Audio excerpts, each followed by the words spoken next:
So the language is the foundation of our culture. It is the tool in which we communicate, and the language is our lifeline. It's symbiotic with our traditional teachings. If we don't have the language, then we cannot properly live by our ancestral origins, because we really need to grasp the importance of the language and how it ties to the natural world, how we see the world and how we act upon it. The origin of this word, so Manado is creator or spirit, and then Menens means small, and then Sug means it's plural. So we have small creator, right? So that's what the word bead means in native language. It means tiny spirit or small creator. I'm here as a helper with the language.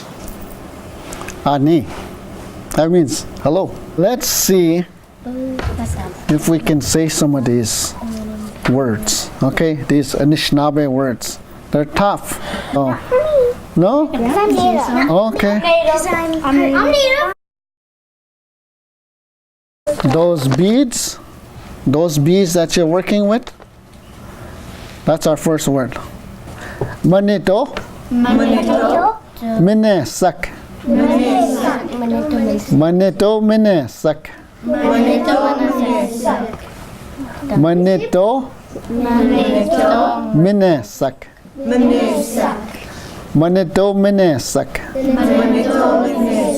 That's pretty good.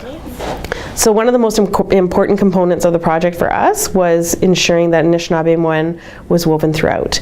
And what I loved how Kelsey Trivet took the lead on that, and she actually grounded it in the action and didn't use language like in a superficial way where it only focused on counting in the language.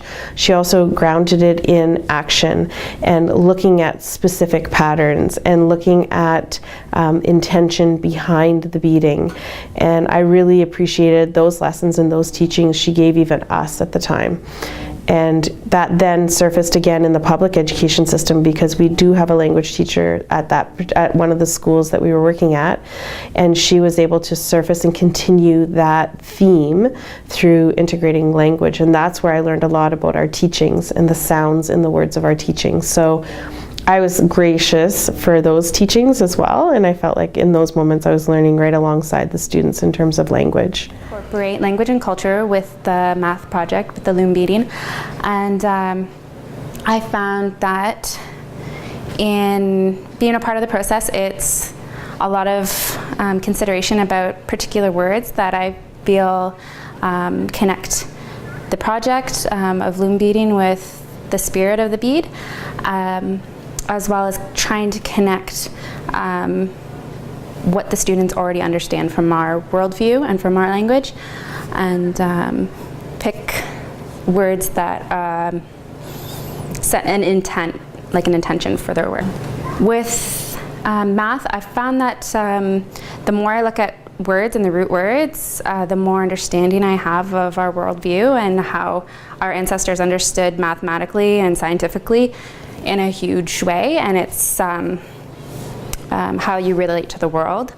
So, for example, like a word that we use to describe pattern, I found nabejagan. That root word nabe is to look at something specific. If you say nabin, you're telling someone to look at something specifically, and I think that speaks volumes to how we understand pattern.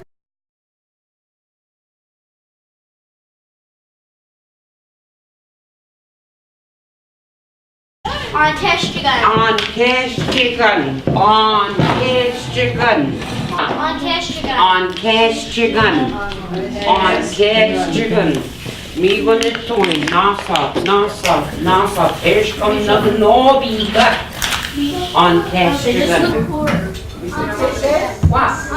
On Kestrigan, Nishanir. Okay, Miss Elaine, you want to ask the question here? You want me to- On Ishnik Nanin, Tagan, Mumpy, on Kestrigan, Kinagawa, take on the Mushkin. So how many times does that pattern chord repeat in that template?